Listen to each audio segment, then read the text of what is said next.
Selamat siang teman-teman semuanya. Hari ini kita mau ada virtual tour ya. Tadi sesi yang pertama sudah dibuka, jadi hari ini kita akan melanjutkan cerita tentang mengenai menyambut hari ulang tahun eh, kemerdekaan Indonesia gitu ya. Jadi tadi sudah cerita mengenai kebangkitan, pergerakan dan lain sebagainya. Selanjutnya sekarang bersama saya namanya Hans atau Huans gitu ya. Hari ini atau kali ini saya akan menceritakan mengenai salah satu sosok atau tokoh penting dalam perjuangan atau kemerdekaan Indonesia.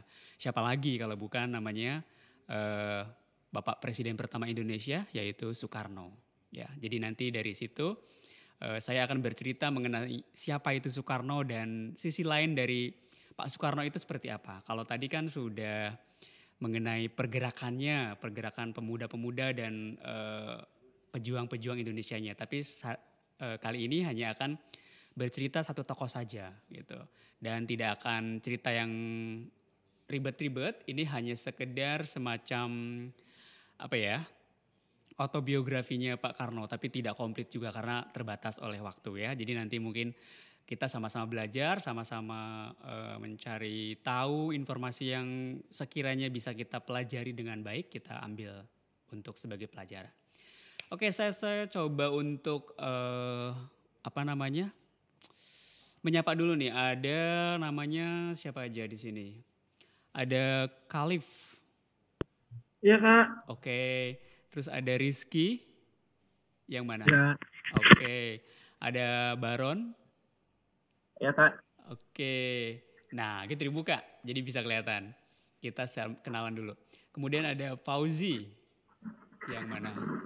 Ya saya. Oke, terus ada Anindita Putri ya? Saya kak. Oke, nggak kelihatan. Oke, nggak mau kelihatan ya. Terus ada siapa lagi dari sekolah? Nggak ada. Ini sekolahnya dari mana? SMA 48 kak. SMA 48. Iya. Oke, kelas berapa? Kelas 12 dan 11. Oh, 11, 12 gitu ya. Oke, karena ini mengenai salah satu tokoh, jadi tadi saya sudah sebutkan, sudah mention juga namanya Pak Soekarno. Jadi mungkin teman-teman atau saya apa manggilnya nih enaknya? Teman-teman aja ya, kita bisa jadi berteman nanti. Jadi saya harus informasikan dulu, saya juga bukan guru sejarah, saya bukan ahli sejarah, tapi saya hanya pemandu wisata gitu ya. Jadi meskipun hari ini atau kali ini kita bercerita mengenai Soekarno, bukan berarti hanya tentang politiknya saja, tapi kita tentang sisi lainnya, sisi lain dari Pak Karno itu seperti apa, atau ada apa sih di balik dari cerita kehidupannya Pak Karno, gitu. Oke, sebelumnya ada yang mau bertanya atau sudah tahu secara banyak mengenai Pak Karno mungkin? Banyak yang tahu nggak? Tahu ya pasti ya, karena presiden pertama Indonesia kan. Jadi presiden Indonesia sekarang ada berapa? Sudah ada berapa orang yang sudah jadi presiden? 7 kak. 7. Ada yang bisa menyebutin siapa? Saya kak. Boleh. Yang pertama Soekarno, yang kedua Soeharto, tiga Habibie, yang keempat Megawati, kelima Abdurrahman Wahid, keenam Ibu Megawati, yang ketujuh Susilo Bambang Yudhoyono, yang ke-8 Joko Widodo kak. 8 orang. 8 atau 7? 7. 7. Ayo siapa lagi? Ya, 7. Pasti ada di pelajaran sekolah ya? Pelajaran, maksudnya pelajaran apa nih kalau kayak gini? Sejarah atau apa?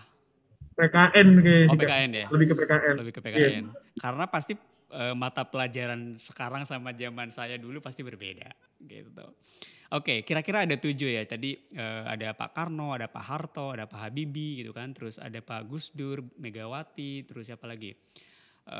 Pak SBY dan sekarang Pak Jokowi. Jadi ada sekitar 7 orang yang sudah. Tapi saya tidak akan menceritakan semuanya karena kita melanjutkan cerita yang tadi sebelumnya mengenai perjuangan. Nah, salah satu tokoh perjuangan kita dalam kemerdekaan Indonesia yaitu ya Pak Karno. Tapi bukan hanya Pak Karno saja tentunya, cuman kebetulan saja Pak Karno ini menjadi presiden dan menjadi salah satu tokoh yang sangat sentral gitu ya di dalam sejarah perjuangan kemerdekaan Indonesia.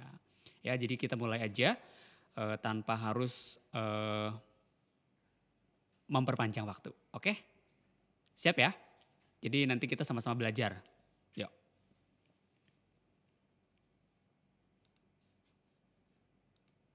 Oke, ya kelihatan ya semuanya. Jadi ini senyumnya Pak Karno. Jadi kita mengenal sisi lain dari sang proklamator gitu ya. Di situ ada quote-nya juga, mungkin yang suka baca buku atau suka dengan quote-quote yang nanti misalkan di caption atau di cerita-cerita mengenai sosial media teman-teman gitu ya. Aduh mau mengisi apa nih ya dalam rangka sesi hari ulang tahun kemerdekaan. Nah ini bisa dipakai nih. Salah satunya, 1000 orang tua bisa bermimpi, 1 orang pemuda bisa mengguncang dunia. Soekarno gitu. Nah, Pak Karno ini memang dia sangat menarik, dia sangat energik, dia sangat tegas, dia sangat punya banyak penggemar gitu ya. Mungkin hampir seluruh masyarakat Indonesia pada saat itu dan sekarang pun gaungnya masih sangat menyukai sosok yang namanya Soekarno gitu ya. Oke. Nah ini dia. Jadi nama Pak Karno itu sebetulnya atau Bung Karno itu awalnya sejak lahir dia dikasih nama Kusno. Sudah ada yang pernah dengar namanya? Udah Kak. Udah ya? Ya jadi nama lahirnya itu namanya Kusno. Cuman karena dia itu sering sakit-sakitan jadi di usia sekitar 11 tahunan orang tuanya mengganti namanya menjadi Soekarno dengan ejaan lama. SOE ya, Soekarno gitu ya. Nama Kusno itu dihilangkan. Jadi Soekarno itu juga diambil dari nama salah satu tokoh dalam cerita Mahabharata ya, karena orang tuanya itu sangat menyukai cerita itu dan diambillah salah satu sosok bernama Panglima Karna itu di dalam cerita perang Baratayuda. Jadi kalau teman-teman pernah membaca cerita Baratayuda atau Ramayana gitu ya, itu ada nama sosok tokoh namanya Karna. Tapi kalau di dalam bahasa Jawa biasanya huruf A itu kan jadi huruf O. Jadi Soekarno. Cuman karena ini ejaan lama jadi pakai SOE. Nah kan namanya Karna kan si panglimanya itu. Tapi kok namanya Soekarno gitu. Karena ditambah awalan Su. Dalam bahasa Jawa Su itu artinya baik atau Su atau Sa atau So. Itu namanya artinya baik gitu ya. Jadi Soekarno, Soeharto gitu kan. Itu. Tapi setelah dia jadi presiden, karena dia sangat tidak menyukai yang berbau dengan kolonialisme atau penjajahan gitu ya, akhirnya dia ganti menjadi ejahan yang baru, jadi Soekarno gitu ya. Cuman di dalam tanda tangan teks proklamasinya yang kita sering lihat gitu ya, itu tidak dengan nama Soekarno tapi Soekarno karena itu tidak bisa diganti. Jadi itu sudah sebagai bukti penandatanganan teks proklamasi yang sah gitu. Jadi kalau diganti akan ada banyak pertanyaan lagi nanti gitu. Jadi nah itu Pak Karno ini dia dari kalangan ningrat juga, dari keluarga sebetulnya dari keluarga ya bangsawan katakanlah gitu ya. Bapaknya itu Raden Sukemi, terus ibunya itu dari Bali ya. Jadi bapaknya Soekarno itu Raden Sukemi dia seorang guru. Jadi dia guru dan dia bertugas atau mengajar di salah satu sekolah rakyat zaman itu di daerah Singaraja Bali. Jadi terus dia ketemu dengan istrinya, artinya ibunya Soekarno namanya Ida Ayu Nyoman Rai gitu ya, dan dia itu salah satu anak salah satu pemangku adatnya di Bali gitu ya. Jadi otomatis Pak Karno Muslim, terus istrinya Hindu, tapi mereka menikah dan mereka pindah dari Bali ke Jawa Timur gitu. Nah sebelum Pak Karno lahir sebetulnya keluarga dari bapaknya Pak Karno ini mereka sudah punya anak satu namanya juga saya lupa namanya Sukarmini atau Sukarmini namanya. Jadi kakaknya Pak Karno gitu ya. Jadi kakaknya Pak Karno. Baru setelah mereka pindah ke Surabaya lahirlah Pak Karno gitu dengan nama Kusno pertamanya terus diganti jadi Soekarno karena sering sakit-sakitan. Jadi kalau dalam budaya atau tradisi atau kepercayaan orang Jawa pada saat itu kalau anak kecil masih usia belasan sampai 11-15 tahun sering sakit-sakitan biasanya itu akan diganti namanya gitu. Dan pada saat sakit pun karena Pak Karno pernah sakit tipes yang cukup lumayan lama dan itu mencemaskan keluarga. Jadi bapaknya Pak Karno itu Pak Sukemi, dia melakukan kayak semacam ritual, kayak kepercayaan gitu ya. Jadi Pak Karnonya tidurnya di atas tempat tidur, tapi bapaknya tuh tidur di bawah tempat tidur. Jadi katanya biar energi positifnya dari bapaknya itu masuk ke tubuhnya Pak Karno yang sedang sakit. Jadi sugesti gitu ya, biar cepat sembuh gitu. Dan berharap anaknya akan menjadi lebih baik, sehat, dan menjadi anak yang berguna gitu. Seperti itu. Kemudian foto yang sebelahnya yang tengah ini itu yang pemuda. Jadi ketika dia sudah dewasa ya, sudah kuliah, sudah melakukan aksi pergerakannya untuk melakukan perlawanan terhadap kolonial Belanda waktu itu. Nah, ini dia foto ibunya. Jadi Pak Karno itu memang dia sangat menghormati orang tua. Jadi dia sangat-sangat menghormati ibunya karena diajari oleh salah satu sosok yang nanti akan saya ceritakan juga. Gitu. Ini foto ibunya dan foto Pak Karno. Jadi dia karena memang dari keturunan bangsawan, jadi dia sekolahnya itu di sekolah tempat orang tuanya bekerja. Gitu. Jadi bapaknya Pak Karno kan guru. Gitu ya. Jadi dia sekolah di tempat bapaknya bekerja dan akhirnya setelah itu dia melanjutkan juga ke sekolah yang lebih tinggi. Waktu itu masih SD itu bukan SD, namanya bukan sekolah dasar tapi bahasa Belanda gitu ya. Dan baru naik ke tingkat SMP, HBS gitu ya. Singkatannya itu Hoger Burger School gitu ya, HBS gitu bahasa Belanda. Mungkin pernah dengar ya namanya HBS, terus SR, terus ada lagi MULO gitu ya. Nanti itu kayak jenjang tingkat pendidikan pada zaman Belanda gitu. Nah Soekarno itu sekolah di sekolahan Eropa karena dia keturunan dari bangsawan. Jadi bajunya pun sudah kelihatan kan pakai jas, pakai dasi kupu-kupu, terus pakai belangkon gitu ya. Gitu.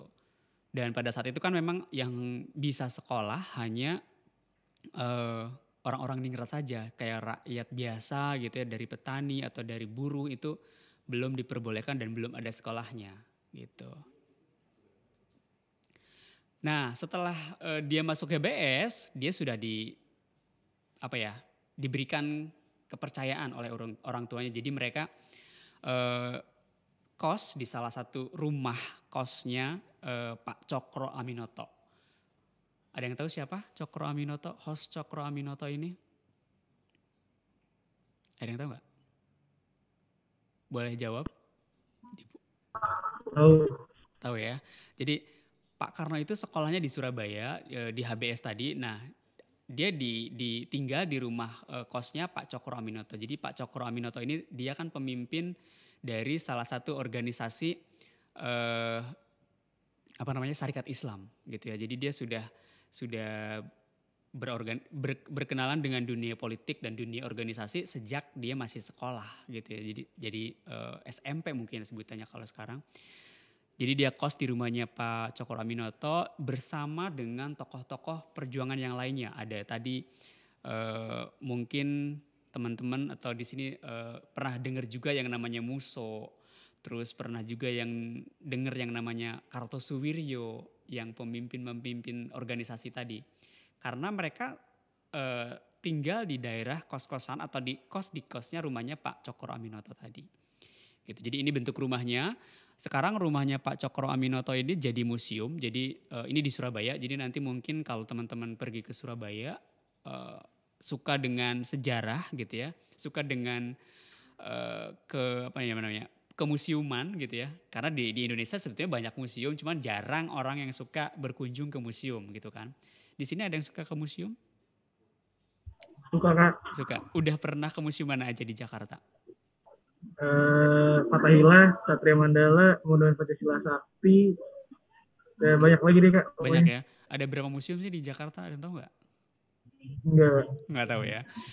Mungkin kalau dihitung museum di Jakarta itu lebih dari hampir 100 atau mungkin lebih dari 100-an museum. Cuma kan yang banyak tahu orang kenal museum di Jakarta khususnya, itu kan hanya museum-museum tertentu tadi yang sudah disebutkan. Ada museum sejarah atau museum Fathahillah, museum Satria Mandala, terus museum Pancasila Sakti gitu ya. Tapi ada lagi banyak museum gitu. Nah di Indonesia itu sebetulnya banyak. Ini salah satunya yang ada di Surabaya ini museum rumahnya Pak Cokro Aminoto gitu. Jadi Hos Cokro Aminoto. Hos ini singkatan.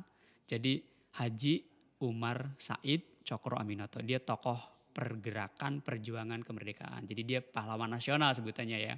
Nah disitulah Pak Karno berkenalan dengan tokoh-tokoh tadi, ada Kartosuwiryo, terus siapa namanya Musso dan lainnya.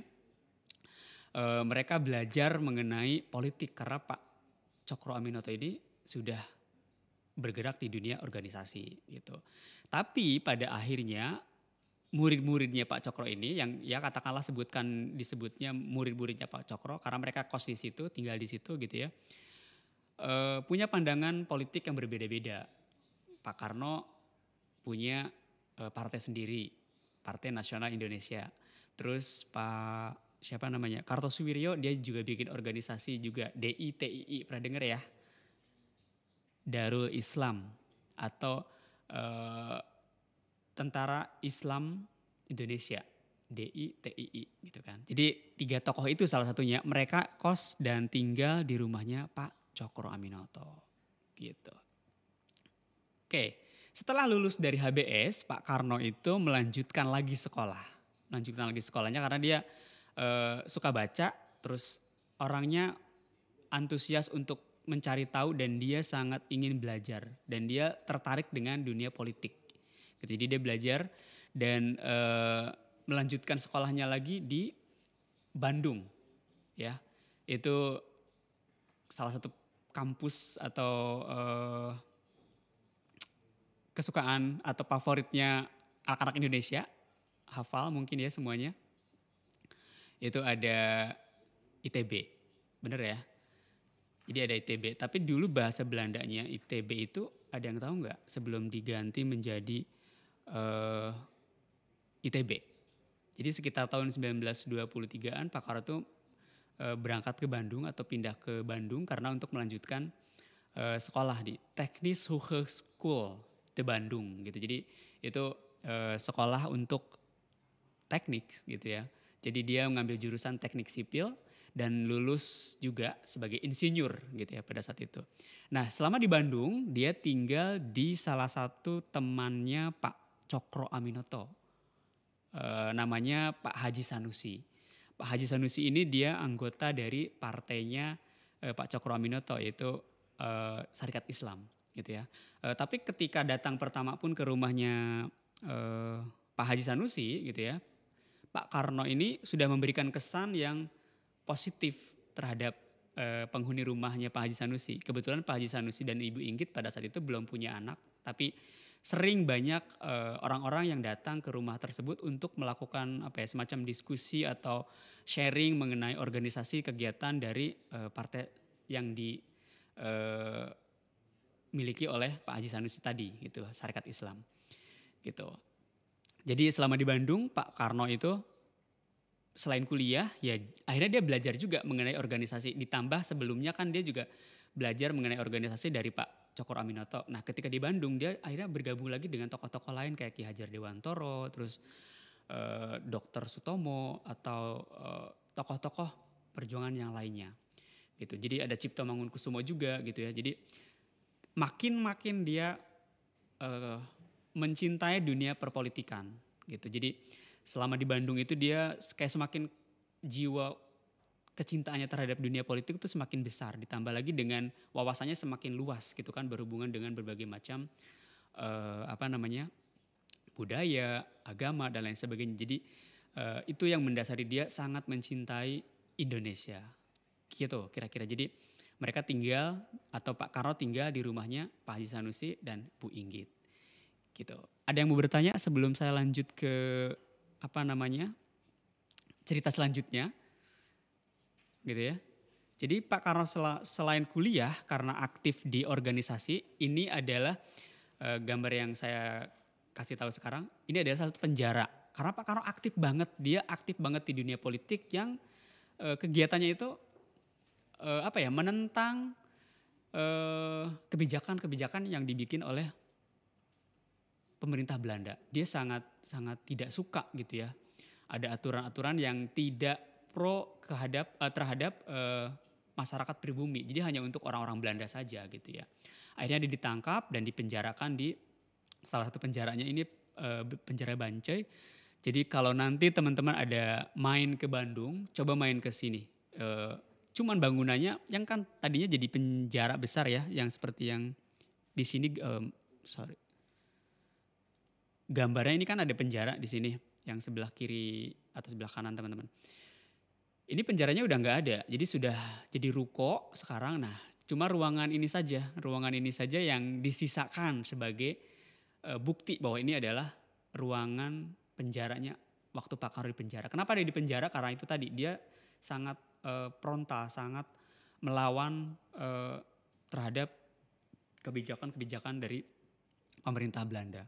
Gitu. Jadi perjalanan itu diceritakan dalam sebuah buku. Jadi selama di Bandung itu ceritanya banyak sekali. Aktivitas sekolahnya atau kuliahnya di Bandung juga diulas. Terus juga aktivitas politiknya dia sampai dia dipenjara di penjara Bancai dan penjara Sukamiskin sebelum dia diasingkan ke tempat-tempat lain yang ada di Indonesia. Nanti saya akan sedikit sharing mengenai atau cerita mengenai tempat-tempat pengasingannya.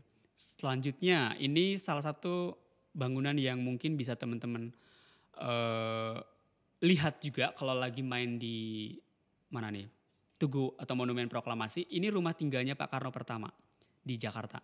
Dan ini Tugu yang di bawah kanan ini, Tugu Obelix ini bukan Tugu Proklamasi ya. Jadi ini Tugu peringatan Perjanjian Linggarjati. Panjang lagi ceritanya itu.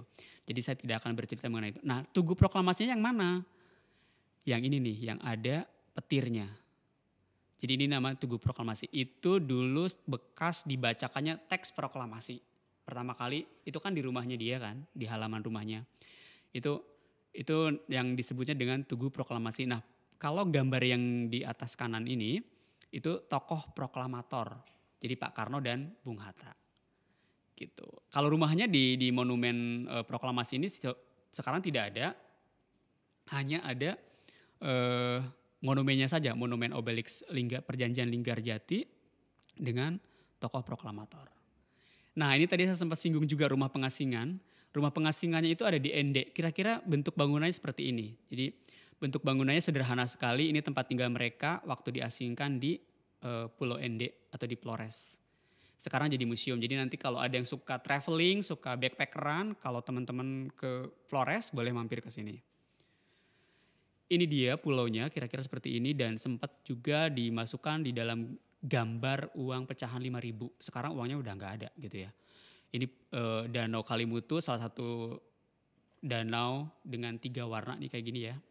Ini pulau kecilnya, Pulau Ende. Gitu, diasingkan di sana. Ini rumah pengasingannya yang ada di Bengkulu gitu ya. Tempat pertemuannya antara Pak Karno dan Ibu Fatmawati. Nah, ini dia mobil bersejarah. Ada yang pernah ke Museum Juang 45? Belum ya. Nanti coba kalau misalkan main ke museum di Jakarta Pusat, ini Museum Gedung Juang 45. Ini ada mobil dari Presiden pertama dan Wakil Presiden pertama Indonesia. Biasanya kalau mau menjelang peringatan 17 Agustus itu dipamerkan di halamannya gitu. Jadi ini pada saat itu setelah pembacaan teks proklamasi Pak Karno nggak punya kendaraan untuk keliling gitu kan, kayak pawai untuk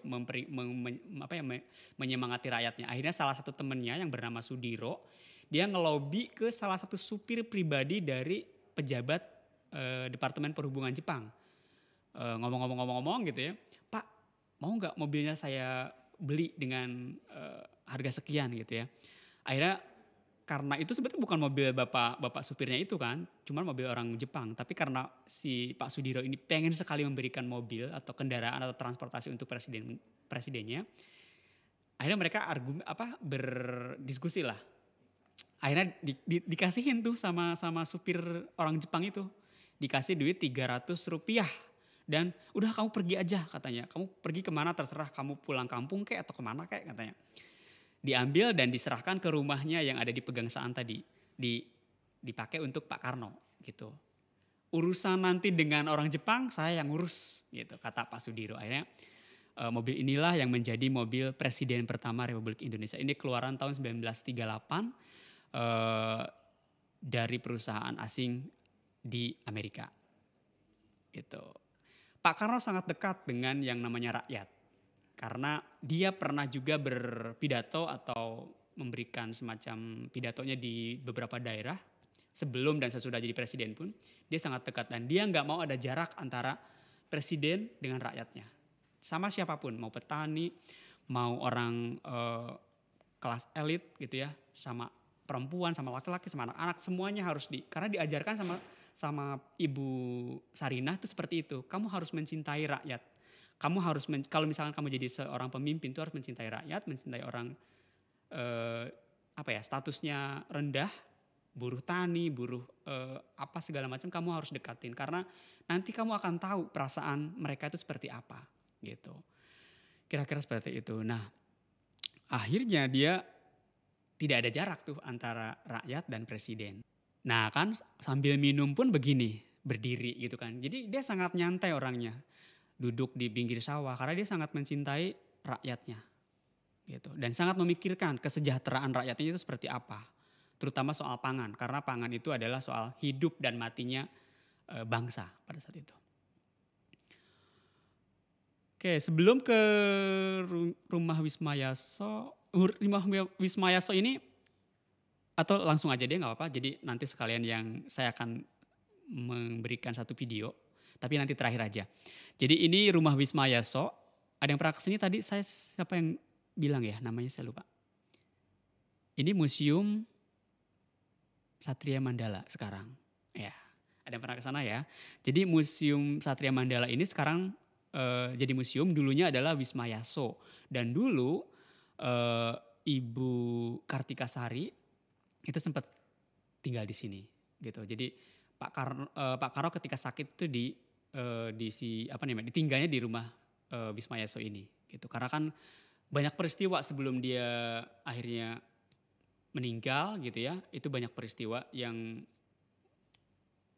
menemani perjalanannya.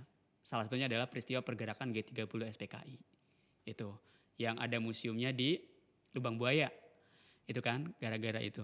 Jadi intriknya banyak sekali, ceritanya banyak sekali, tapi karena kita tidak banyak waktu gitu. Jadi saya hanya cerita yang poin-poinnya saja.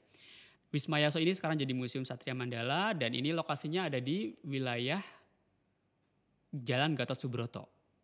Ya, daerah dekat Semanggi situ. Gitu. Dan sekarang Wisma Yaso ini kan di bawah ininya Tentara Angkatan Darat ya atau TNI gitu ya. Nah, ini ketika dia meninggal, rakyat itu sangat kehilangan dia. Gitu ya. Dia tuh sakitnya udah komplikasi, ada ginjal dan lain sebagainya gitu ya. Tapi semangat untuk membahagiakan atau memperjuangkan kemerdekaan untuk rakyatnya itu sangat besar. Dia sangat mencintai rakyatnya dan bangsanya. Sampai semua rakyat Indonesia pada saat itu sangat kehilangan sosok yang namanya Pak Karno atau Bung Besar mereka menyebutnya. Gitu. Dimakamkannya dia di Blitar ya. Karena sebetulnya menurut Ibu Kartika Sari, Pak Karno itu meminta dimakamkan di salah satu wilayah di daerah Priangan yang teduh, nyaman, adem gitu. Biar saya merasakan betul-betul yang namanya peristirahatan terakhir gitu ya. Maksudnya itu dia ingin dimakamkan di daerah Bogor, di dekat Istana Bogor gitu. Dan berharap nanti suatu saat Kartika Sari ketika dia meninggal pun dimakamkannya dalam satu makam yang sama dengan Pak Karno. Karena dia sangat mencintai Ratnasari Dewi. Gitu. Ini peti jenazahnya. Ada yang pernah lihat? Peti jenazahnya ini ada masih karena kan Pak Karno seorang Muslim, jadi dia dimakamkan secara Muslim dan peti jenazah ini hanya dipakai untuk ketika membawa dia dari rumah sakit ke Wisma Yaso, gitu ya, sebelum dibawa ke Blitar. Gitu. Jadi dimakamkannya di Blitar itu karena dekat dengan keluarganya. Gitu. Jadi ini peti jenazahnya sekarang ada di Museum Prasasti Jakarta. Ada yang tahu Museum Prasasti?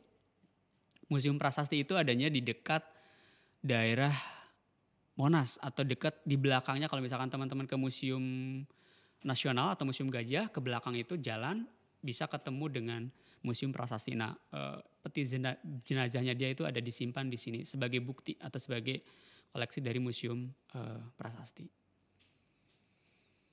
Nah, ini salah satu beberapa peninggalan yang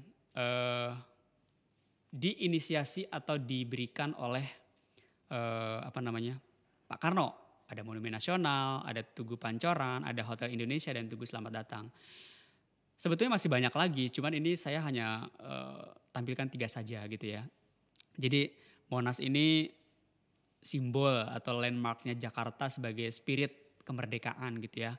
Terus kemudian Hotel Indonesia, karena pada saat itu Indonesia kan mau jadi tuan rumahnya yang pertama kali ya untuk Asian Games yang keempat itu di Indonesia. Jadi Indonesia sebagai tuan rumahnya dan kita menyediakan penginapannya untuk para delegasinya. Gitu. Kalau Patung Pancoran ini juga ceritanya cukup menarik juga. Jadi tapi selain nama Patung Pancoran ada yang tahu nggak nama patung ini apa? Nama sebetulnya? Dirgantara, Kak. Patung Dirgantara, betul. Patung ini kita sebut Patung Pancoran karena memang ada di Jalan Pancoran gitu. Tapi nama aslinya itu Patung Dirgantara. Gitu. Ini juga atas inisiasi Pak Karno dan dibiayai oleh Pak Karno. Jadi mobilnya itu mobil pribadinya dia dijual dan untuk membiayai ini. Dan seniman ya yang membuat patung ini Pak Edi Sunaryo kalau saya tidak salah sebut. Itu dipasangnya atau dibuatnya ketika jenazahnya Pak Karno itu lewat mau menuju ke arah Halim Perdana Kusuma dan dibawa ke Blitar. Jadi langsung di situ semua pekerja antara yang dari atas sampai ke bawah tuh dari yang ngerjain patung ini turun ya udah ngikutin konvoi ke Halim Perdana Kusuma. Gitu. Jadi dia sangat ingin melihat patung ini sebetulnya tapi tidak sempat melihat secara sempurna karena dia sakit terus meninggal. Gitu. Kalau Monumen Nasional itu memang dia juga tidak meresmikan karena diresmikan oleh presiden berikutnya. Monumen Nasional ini juga ide dari Pak Karno juga, tapi arsiteknya Frederick Silaban, gitu ya. Salah satu arsitek anak emasnya Pak Karno, gitu ya. Jadi banyak tuh, ada Istiqlal, terus ada lagi Gedung Bank Indonesia dan lain sebagainya, gitu kira-kira. Nah, mungkin saya akan memberikan satu bentuk rasa kecintaan seni Pak Karno. Pak Karno itu juga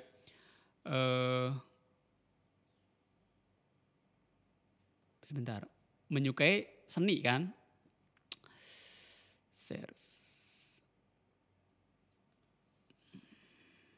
Kok susah ya?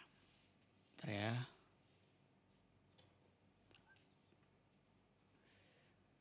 Saya videonya sebentar ya. Video.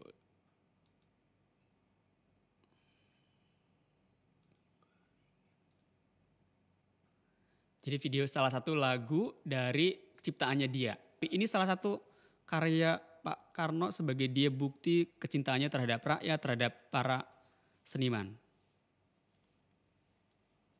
Oke. Lagu lama ini. Iramanya seperti ini. Lama-lama enak dengerin lagu ini loh. Pernah denger? Pernah, Kak. Ya. Kalau yang bisa nyanyi boleh sambil nyanyi. Jadi Pak Karno itu suka dengan pertunjukan, suka dengan lukisan, suka dengan lagu gitu ya.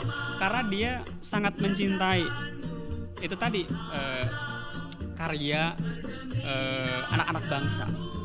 Gitu. Kita dengerin dulu.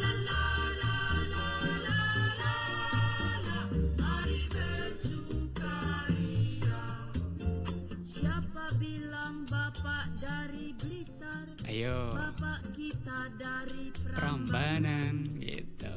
Siapa bilang rakyat kita lapar? Indonesia banyak makanan. Mari Kita bergembira, berkarya bersama, hilangkan sedih dan duka. Mari nyanyi bersama, lenyapkan duka lara, bergembira semua. la la la la la la la. Mari bersukaria, tukang sayur Ayo. masih saling Jadi seniman, terus petani, pedagang, semua. para seniman turut berjuang. Mari kita bergembira, sukaria bersama, hilangkan sedih dan duka. Mari nyanyi bersama, lenyapkan duka. Oke, kira-kira seperti itu ya. Oke, nanti kalau misalkan suka dengan lagu ini boleh didengerin. Karena ini kalau didengerin nyantai itu enak banget.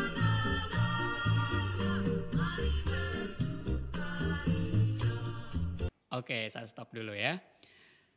Nah, kira-kira seperti itu. Oke, dari saya itu aja. Jadi mudah-mudahan kita bisa ketemu lagi dalam pertemuan yang lain. Terima kasih untuk antusiasnya dalam kesempatan ini. Dan sampai ketemu di lain kesempatan. Dadah. Tepuk tangan untuk kita semua. Terima kasih Kak. Terima kasih. Terima kasih, Kak. Thank you ya. Terima kasih, Kak. Terima kasih, Kak. Sama-sama.